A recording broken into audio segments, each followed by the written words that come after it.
Okay, thanks so much for joining us today. Sorry for a little technical difficulty. The other session ran a little long. Today, we are going to talk a little bit about workflows and how they increase sales velocity, right? Specifically using technographic and firmographic data and intent, which the panel here, we all had great experience using intent data. So let's talk a little bit about who is on our panel. Is it not moving forward? Give me 1 second. Okay, so myself, I'm Chelsea Madden. I'm the head of CS here at Sales Intel, so I'm super excited to be with you today. And on our panel, we have Pete from Bombora. He's a VP of Customer Experience, and he's going to help give us some guidance on all things amazing in intent workflows, but actually practical advice that just focuses on in workflows in general. Satish, he and I have had great conversations around the workflows that he creates for his customers. Super excited to allow all of you to be inside of his brain. And same with Shahab. I've had wonderful conversations with him. He joins us from Localist from a marketing perspective as well, and wonderful workflows that he and his team have created leveraging firmographic, technographic, and intent data. So, and with all of that, we're going to talk a little bit about our agenda. So why are workflows important, right? That's the first thing. We talked a lot about in the last 2 days, digital transformation, automation, right? Allowing our teams to be more productive and efficient, and workflows are a part of that. So we want to talk a little bit about what workflows are, some of the warning signs that they're broken, what we look at creating a successful workflow, testing, iterating, etc. We also want to talk about sample workflows. And I personally, selfishly put this slide in there because we often talk about the pre-sale side of the house, which is the top of the funnel, middle of the funnel, down bottom of the funnel, but we really don't talk about the customer side of workflows. And it's so important from a land and expand side. And since Pete, you're on here with me, I thought that you and I can team up on that particular topic. And then the last one is common mistakes. We all make them. Right. So I thought that it would be really valuable for us to kind of share in our own crystal ball or our 20-second purview back and figuring out all those skeletons in the closet to share with everybody here. So let's get the party started. As I said, over the past 2 days, we talked a lot about the importance of workflows. One of the things that I think that I'd like to start off with is, Pete, I'm going to start with you actually, is what key success criteria do you implement when creating and architecting a workflow? What are the criteria that you absolutely have before you send a workflow live?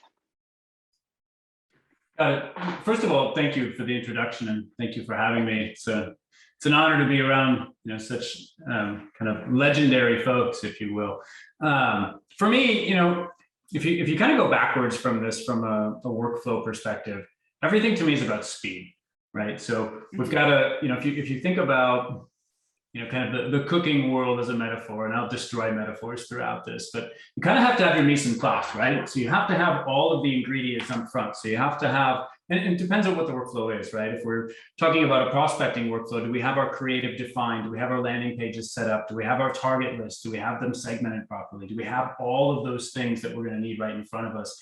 And then more importantly for me, time is really the only true currency that we have, right? So everything kind of boils down to speed. If we're looking at on the metric side, how quickly am I going through each phase of this? How much time am I saving from an individual marketing perspective because I'm not executing this manually? I'm a big proponent of automating everything that we do. So, I think primarily it's about having your ducks in a row, making sure that you have everything in place before you go out there, but then everything comes down to speed. And, from a metric side, if these things are materializing properly, like if we're looking at prospecting into pipeline, how quickly are they moving through the funnel? Are we just qualifying them quickly enough so that we can get that information back? Does that make sense, Chelsea? Yeah, no, perfect. So Satish, I'm going to ask you a question specifically around ownership of workflows. Your organization helps businesses go to market and close appointments, and you clearly have to have some type of project management, right, whenever you're defining your workflows to make sure that you help your customers the most successful. So talk to me a little about your experience with ownership. Thank you first for the opportunity, and I think it's amazing, right? I mean, we think about lead gen and demand gen helping the sales team with top of the funnel leads, which can then be nurtured down the funnel. But I think the whole concept is, and I see this huge shift in the customers we work with. I think the focus has gone from give me leads to, hey, what is the ROI that you can impact if I partner with you? Right now, that is a huge shift from saying, give me 100 MQLs or SQLs or appointments to, hey, let's talk about the impact that you can have. So that's the first shift that has to happen. And what we've done and what we've noticed is investing a lot of time during the design phase of the campaign is going to be very important if you really want to realize an ROI. And we follow an approach called the 6 Ws, right? Which is a very simple concept. We say, why this campaign? What are the desired outcomes? Who are we selling to? What are we selling? What are the timelines? And where are we selling? Okay, very simple 6W questions. And you take the 2 of the questions, why this campaign and what are the desired outcomes? These are more strategic questions that needs to be answered by both the marketing and the sales team together, saying, why are we doing this, right? And then you pick who are we selling to and where are we selling? These are firmographic questions, right? And these need to be answered as specifically as possible. And then you look at who are you selling to and what are we selling? That is mostly intent, right? What we found is when we ask these 6 questions and we are able to understand the customer's objective of running a campaign, then we are able to put in place a workflow which really starts off with a very generic data build, and then running the intent wrapper around the data sets, and then running the technographic wrapper. And what you see at the end, the data set that we have, even before it goes into email operations or telemarketing operations, is a highly intelligent data set, right? Just to kind of throw out an example, right? We ran a campaign, and this is before the sales intel alignment. We ran a campaign with about roughly 5,000 contacts, 800 companies, very simple manager plus 50 million plus companies in the US. This was our internal database, right? And when we looked at the metrics that came out of it, end of the day, the lead target was about 225 leads. And I think this campaign gave us about 24 leads, right? And this was done without intent, without firmographics, without technographics. And that got us thinking, because this conversion rate was totally not acceptable. And then we spoke to sales intent and we ran the same campaign again. And we laid in, we had these 5,200 contacts like before. And when we ran the technographics, it came down all the way to 341 companies, right? Because those are the companies that were using the technology installed that my customer wanted to target. We applied the intent wrapper and we came to 140 contacts, right? 140 companies. And out of that, just 1,600 contacts made the cut. So imagine a campaign that targeted 5,000 people and a very focused campaign that's focusing on 1,600 contacts. We managed to do almost 175 leads from this compared to the 24 we did before. That is the kind of shift you're seeing when we actually apply the right kind of workflows, the intent and the technographics wrapper, right? And this for us is really. Yeah, Satish, I love that story every time that we talk about it, right? First, I'm a WIFM person. What's in it for me, right? That's my mentality in life. And then the second part of it is the fact that you peel back the onion, right? Like you are looking at it as like, okay, this is what they're interested in, but then let's pull this layer back. Let's pull this layer back to get those results. So, I'm so excited that you shared that story here. I was gonna actually ping you on that on a later slide. So I'm glad we got it out of the gate.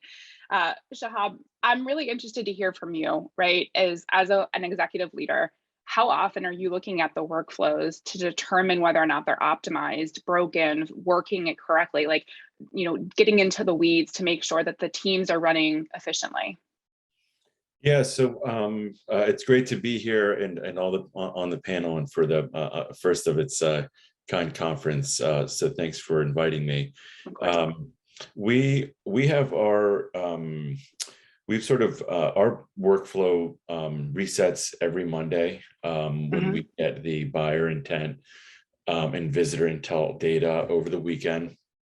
And so what we do is we'll evaluate it every 2 weeks. So there's a cohort that will get the same exact treatment as far as the copy, the offer that we have, and we're evaluating every 2 weeks how that 2-week cohort performed.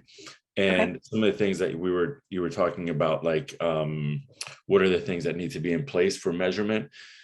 We're looking at one of the things that, aside from the more obvious stuff about sort of performance, penetration rates, open rates, click-through rates, and so on, is to see evaluating the copy and how well the copy converts. And then secondly is how well the copy is lined up with the best ideal customer profile. So we have a rank system of all the titles, and they're broken into 3 tiers that we have evidence that we are confident that those titles are effective for what we're trying to do. Because in our business, those titles, there's a lot of variety within one college or university or hospital from another to another. So we're constantly trying to build that out. And then we have sort of medium confidence and low confidence. And low confidence can certainly graduate, but we're looking at those titles along with the performance metrics to help recalibrate the priorities of those titles, so we can that's getting the right titles into the target list is really important detail. So that's sort of how we look at it every couple of weeks, and what we're taking a closer eye to. Wonderful, thank you. Okay, so we're gonna transition. Oops, what was going on? Going backwards, guys. We're going back in time. Okay, so to move forward, we're going to talk a little bit about segmentation. So all 3 of you actually talked about segmentation, and it has been a common theme throughout the course of the last 2 days, and how important it is to marketers, to salespeople, to really understand firmographic, technographic intent criteria, to be focused on the right people and the right companies. So, I can't stress this enough, right? And how important it is not only for your organizations, but it's really important from the top down, right? So the first question I have for you guys is that each of you, right, have BDRs, each of you have salespeople, each of you have marketers.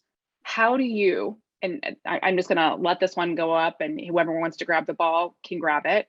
How do you organizationally make sure that everybody understands that these are the titles that we should be focusing on. These are the companies that we should be focusing on, that these are the intent topics that we should be focusing on, the technographic competitors, that they have an understanding of that dialogue. And whenever they're looking for a company, that they can quickly rule it out, or a person and rule it out. Don't all speak at once. I think, yeah, it's a great question, right? And typically, I think the way we've gone about it is basically the sales team that we work with at the client's end, we kind of categorize so first of all, even drawing the tile list is something that we do on our own using intent data, and we give our customers the tile list that we feel is really surging on. Now the technographic filter has already been put in, and typically clients, then we ask the clients to kind of bucket the organizations based on their revenue sizes, right? Because what we have seen is a manager in a $500 million firm could be a decision maker. A manager in a 25 million firm could not be potentially. It has to be the C-level executive.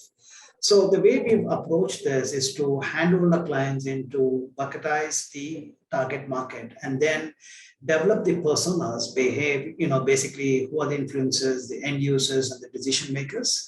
And then basically, and what is interesting is the same content cannot be used across personas, right? Different personas engage with different pieces of content. The C-level executives, they are at a high level saying, what value does this bring to my business, and how can I save costs or enhance my customer satisfaction? Whereas the end user is looking more from a user interface perspective, right? So from a segmentation of the target market to identifying the various demographics across these different buckets, and then designing content that can really engage stakeholders at different levels, at different stages, right? That is more interesting. One, you can engage with the stakeholders with different content, but as you move the opportunity down the funnel, you have to have different pieces of content to engage. And that really, when you look at the intent search scores that we are provided, you know exactly what are the topics that they're searching on. And that's a big indicator for us to say that, hey, you know what, we got to be engaging them on these topics, not on the other white papers that we have. Totally. So that, you know, really, Chelsea, that is really, really impactful when you actually look at converting and generating leads. Good. Peter, I have a specific question for you, since we're both on the post-sales side of the house. I love segmentation data. Like I built my career on segmenting and analyzing data. How important do you find segmenting your customers to be? Thanks for lobbing the softballs up there, Chelsea. I appreciate them. you know, it's funny, you said all these things time and time, and you know, rarely do I get somebody that's pure, right? As we think about post-sale, because most folks are, you know, to your earlier point in the conversation, focused on acquisition, right? And a lot of folks are focused on acquisition, but your major revenue driver in an organization often is your customer base, right? And as we think about segmentation on our side, it's really, how do we segment customers to give them a logical experience, right? How do we get them to the point where we can actually create an experience that's relevant to them? Not more, not less, just right? And for us, we use segmentation to basically, and I don't mean this with any pejorative undertones, but we use it to create basically a sophistication matrix to say that, you know, we use the firmographic data, we use regression that we've done on our customers, and then we layer in that technographic data to say, all right, if you have X, Y, and Z, you're in this tranche. If you have X, Y, Z plus L and P, you're in this tranche. And you're going to get more time with a CSM. Possibly you're going to have an AE that comes in here. We're going to have professional services in here. You're going to have dedicated technical support. The way that we talk to you is going to be different. The expectation that we have in terms of how long it's going to take you to adopt is different. So, you know, all of those key customer success metrics, things like time to value at a very sophisticated, mature organization is very different than it is in a company that's just standing up their sales motion, right? So segmentation allows us to give them an appropriate experience, which to me is everything. Yeah, totally. So that's a great experience. Yeah, no, wonderful. And Shahab, my interest from you is you run the community side of your business too. And I think there's some proper segmentation that you play a part there. Can you talk to me about, you know, not just on the marketing side, but what do you really do from a segmentation of making sure that you have the right community elements and you're fostering that community from a thought leadership perspective? Yeah, I'd be happy to talk to that, but for the audience, I'll just spend a moment talking about our community strategy and why we're doing this to provide this context to respond to that. So part of our marketing strategy is to create a community that really adds value to professionals that are in the community engagement or digital marketing function within our target markets. Let's just call it healthcare and higher education. And that community has events that we produce. We curate events. We have networking opportunities. There's a membership directory, and we're essentially, you know, offering this all up to create a peer group that wants to exchange intelligence about upping their game, not too dissimilar from today's conference for those particular professionals. And so the reason I provide all of that background is that's very much sort of part of the give first part of developing a relationship, and not being sort of transaction oriented. Is it, you know, we're the best, are you ready now? We're the best, are you ready now? Kind of approach. It's more about you're working on similar problems to our customers and our prospects. And so we find when we're doing large outreach campaigns that sales intel enables us to do with primarily with the buyer intent traffic, we want to be as sort of offer something that's sort of as wide as possible that that provides real value. And then what we can do is through the segmentation and comparing the performance of the campaigns will tighten up the message for that particular title. So some of them might be more interested in networking, some of them are more interested in technology options, some of them are more interested in like community management skills, and we're trying to determine that. And one of the ways that we do that, and I think it's fairly unique, is beyond the measuring the interaction with the digital campaigns that we're running, augmenting that with data on what events they're coming to.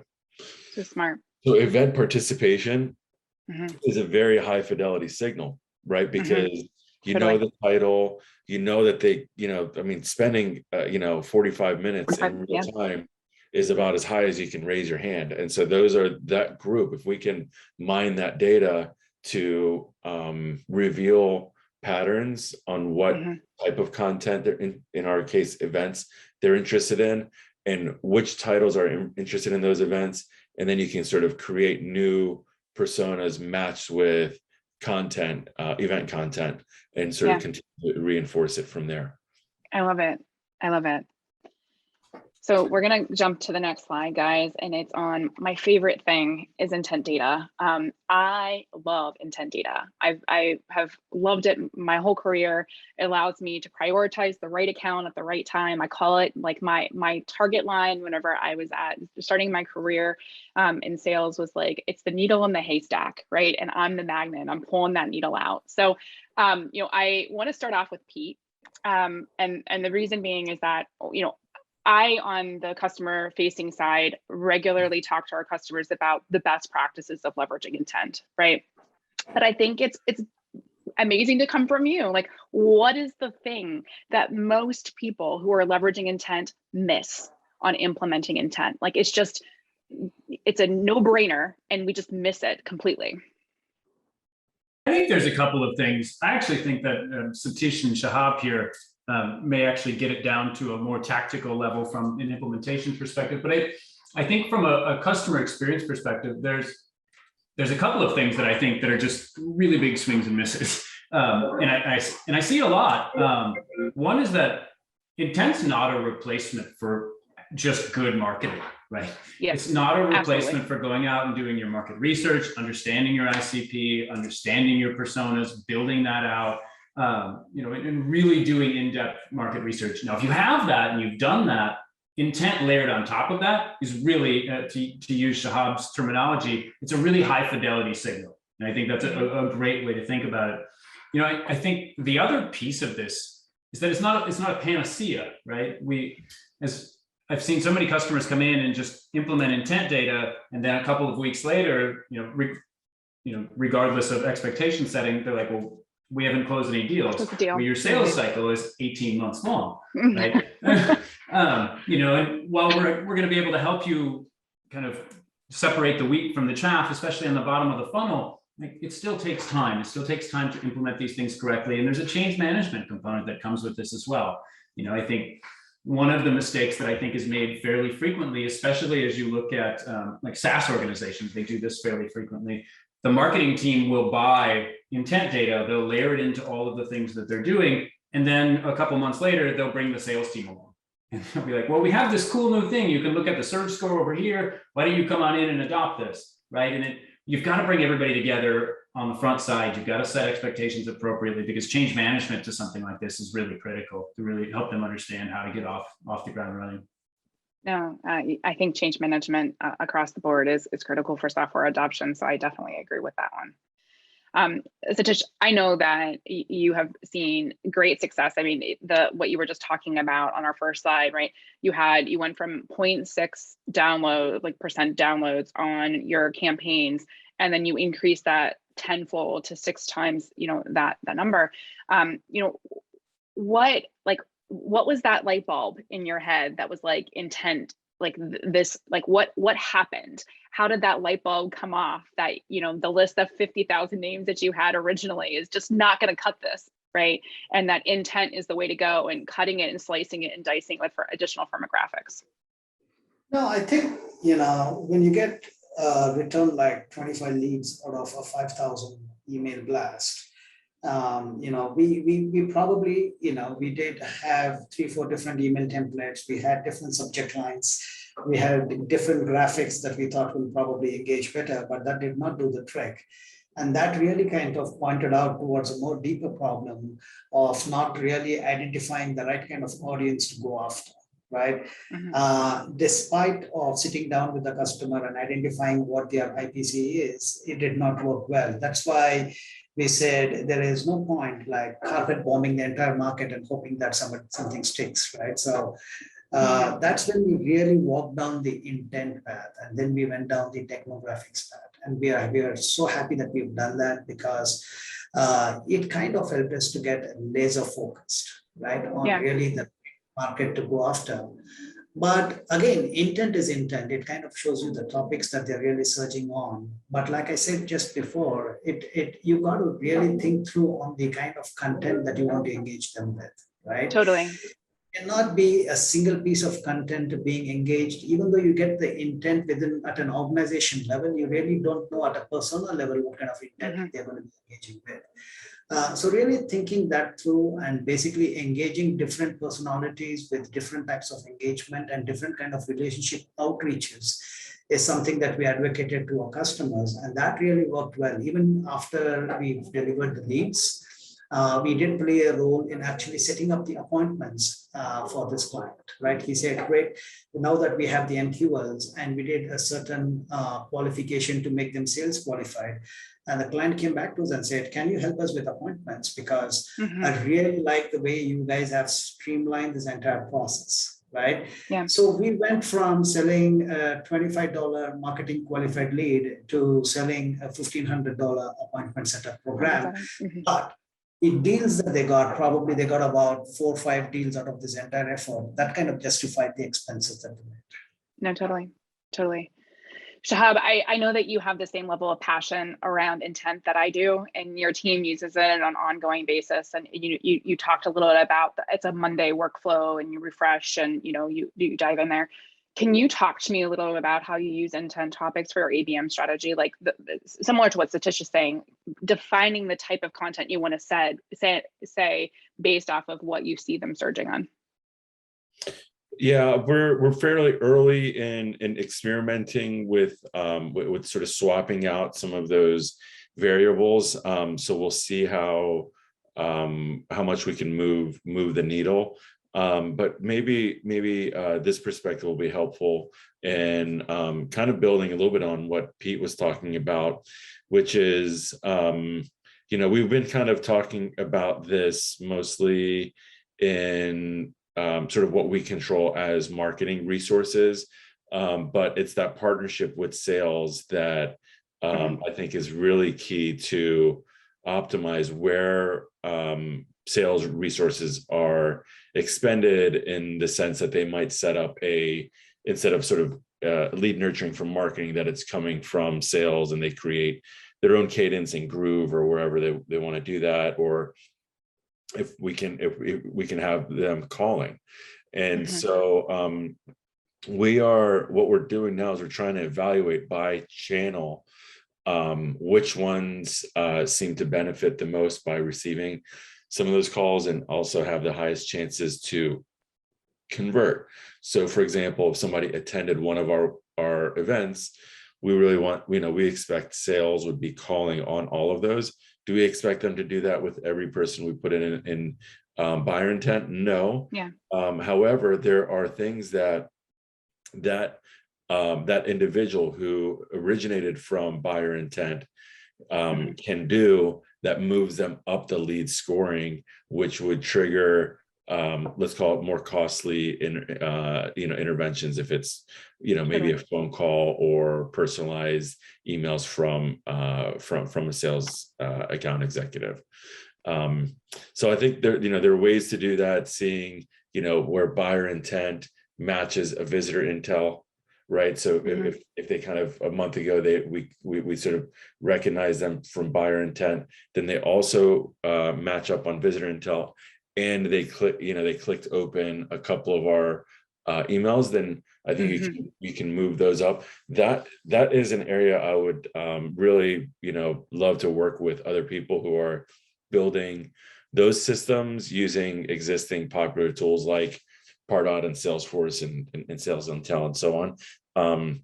But yet creating that logic and then reevaluating what really should be moved up as far as lead scores and what should be demoted. I think there's a lot of room to fine tune that. So, and then I would say this is, Pete also talked about getting the sales folks involved early on in the conversation and planning. And if for nothing else, to explain, like, look, we are in experimentation mode, but we need this level of effort to be applied in order to, right size what we should be doing with this sort of batch of targets. And so, hey, like, we know it might be crap, but we want to hear that. We want to find that out, with real data.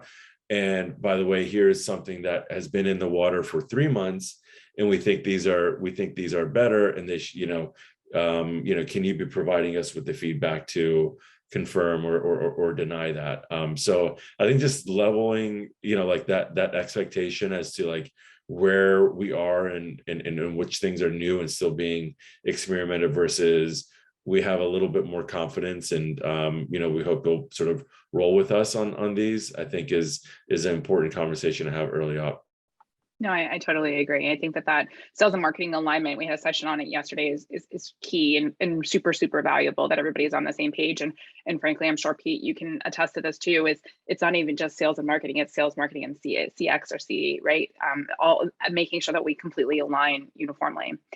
Which is a great transition because our next slide is all about landing and expanding. As I said, selfishly, I wanted to make sure that we put this in here. I leverage at Sales Intel, we drink our own champagne, and we leverage Sales Intel's intent, technographic data, segmentation data to be able to figure out if we have a potential displacement risk or if we are looking for opportunities to expand, right? So, I think that there's kind of, it's the I want to say the untold story or this exciting component that account managers and CS people can be using intent in a completely different fashion. So Pete, I'm interested, what do you guys do at Bombora? Like, how do you drink your own Kool-Aid or champagne or eat your dog food, whatever you want to call it? How do you guys use it? I talk about dog food a lot. I think champagne has a much nicer undertone to it. I think I'll shift in the future. Thank you for that, Chelsea. I think it tastes a little bit better. Right. I hope so, anyways. I think there's a number of different things. On our side, there's a few things, right? And it's funny enough, right? It's like the the cobbler's kids have holes in their shoes. Right. Yep. And while we certainly drink our own champagne, there's so much more that we can be doing, right? And just a few things that we're doing today. One is obviously the churn side of it, right? If we know, first we layer in basically these topics around competitors. We create signals around competitors, competitive products, anything that's going to be a signal to us that they're researching in that. And then we layer it into where are they within either an adoption life cycle or where are they in the renewal cycle. Right? Because if they're in the adoption lifecycle, maybe they are purely just doing research, and it drives some of the content strategy and the outreach strategy at that point. If we're in the renewal cycle and we notify them that their renewal is coming up, and all of a sudden now we see that they're surging on competitive topics, like that's not ideal typically. So that trigger informs a playbook on our side, right? To go out there and work with the customer to figure out really what's going on. But all of that information is great information, right? Even if you have a customer that's looking at competitors, they're still looking at continuing some sort of solution, right? So you get some intel on that. For us, so that's on the churn side of the house, and it's really just to drive conversation and engagement. On the opportunity side of the house, we really leverage basically what are our customers looking at right now? And it's twofold. It drives our customer marketing, like our life cycle marketing. What are the things that they're interested in today? How can I correlate that with the offerings that I have so I can start to create kind of these disparate associations for them, right? Like if you're familiar with the law of requisite variety, which basically states that the system with the most flexibility wins, right? If I can create two disparate associations and create an aha for them, like, oh, I need to think that Bombora could do that for me. right? And even if we can't today, we can start to have the conversation. We can build alpha and beta products. And that's another place that we really leverage this data on our side is in our product market research. Like our best customers from an ICP perspective, what are they actually looking at, right? Where are they spending their time? What are the topics that they care about? So we leverage it in that way as well. We talked about ICP earlier on, and I'll plant this seed a little bit because I think it's important. I've seen this mistake a number of different times, and I'm sure Satish and Shahab can talk to this as well. But as you create an ICP, doing a regression on just the customers that spend the most money or have renewed the most times really leaves out kind of that viral coefficient on the other side, which is the people that get the most value from your product are the people that are really your ICP, even if they don't spend as much as some of your high spenders, because they're out there telling and they're evangelizing, right? So just adding that in there as well. No, I totally agree. I'm going to jump on to the next slide, which is going to be common mistakes that I think everybody can add a little bit of insight to. We've talked a lot about workflows over the last 2 days, as I've said multiple times. I'm really interested in, this here group being able to say, like, this is something that we implemented and it went really wrong, and this is what I learned from it. I think that that's really important, knowledge share. The one thing I can talk to there is, and we're still trying to figure it out, is how wide the apertures should be with the filters and with the buyer intent information. And I think it's somewhat of a function of the volume that is optimal for sales in that sort of lead priority to be serviced. So that's something that we're very much trying to figure out. Okay. Another one that I just have one eye open on is like we basically just use human verified data, and like right now that's fine just because like we're sort of just at the very beginning of this, so we don't have to reach too deep into the barrel.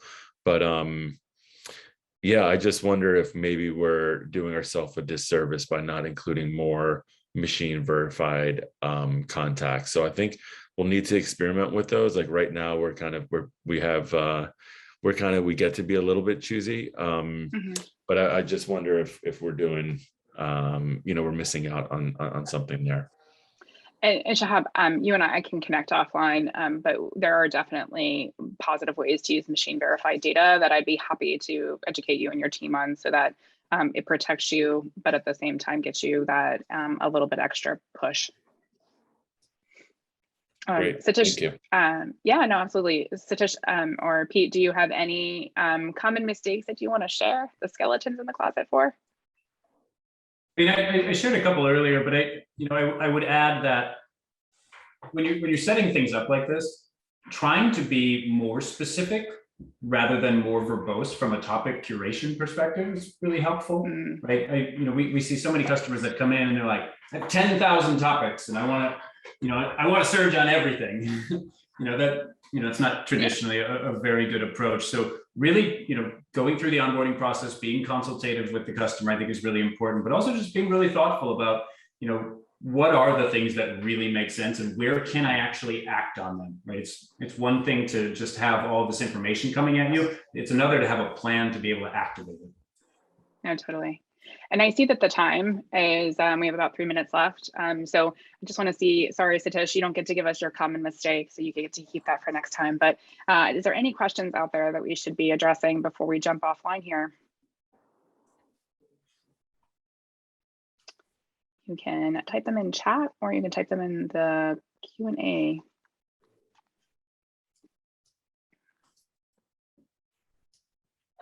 Satish and Shahab were too good. They answered everybody's questions proactively. I'd include yourself in that too. Yeah, no. It says, how do you connect intent to role of persona? Frankly, I can tell you how we educate Sales Intel users to connect the dots is, your personas pretty well, and being able to look at the topics that they're looking at kind of gives you an indication of who at the organization would likely be investigating that. But it comes back to what Satish has actually communicated, is that every type of persona should have a different type of messaging, right? And regardless of what the intent surge score is, you should be definitely tailoring the content around the persona and not around the intent.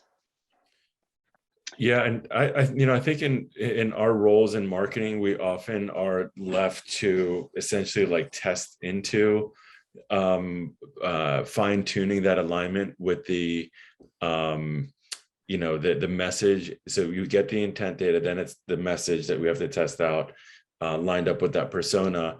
And one of the things that I've found helpful is doing some of the sort of non-scalable efforts on that up front. So like doing those interviews with your target market. We use a service called Winter, WYNTER. They have like a panel of people from different industries and different titles where they'll have people like provide you with feedback on your content and your messaging. And so the more you can have your target market actually provide you with qualitative input. Of course, it's great to observe what's happening in their sort of digital reactions, but I think just having those slow conversations with a core group of people to validate and sort of figure out what part of your message to play up and play down really goes a long way, like for doing, sort of for making these campaigns more effective. Totally. And with that, gentlemen, I thank you so much for your time today. And for everybody out there, thanks for listening. We really appreciate you being a part of our first summit ever. And I will see you guys soon. Take care. Thank you very much. Bye. Bye.